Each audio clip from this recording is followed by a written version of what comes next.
জয়নুল আবেদিন ফারুককে কুকুরের মতো পিটিয়েছে। এটা বিরোধী দলীয় চিফ হুইপের মতো মানুষ, তারা যদি 5 বারের এমপি, এই লোকটা যদি পুলিশের হাতে পিটানি খায়, তাও যেভাবে মেরেছে মানুষ এভাবে মারে। বাইরে যে এখনো পর্যন্ত যে ষড়যন্ত্রগুলো চালাচ্ছে, যদি আমি এখনো ঐক্যবদ্ধ হতে না পারি, অনেকে এখনো পর্যন্ত বিভিন্ন জিনিস নিয়ে কামড়াকামড়ি আরম্ভ করেছে। মির্জা আব্বাস সাহেব কয়েকদিন আগে ঘোষণা দিয়েছিলেন, আমি ছিলাম ওখানে, বলছিল জীবনে যদি কিচ্ছু না পায় কোনো আফসোস নেই, অন্তত হাসিনা চলে গেছে এটাই আমার শান্তি।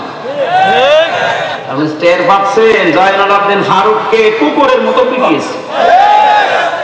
এটা বিরোধী দলীয় চিফ হুইপের মতো মানুষ, তারা যদি 5 বারের এমপি, এই লোকটা যদি পুলিশের হাতে পিটানি খায়, তাও যেভাবে মেরেছে মানুষ এভাবে মারে।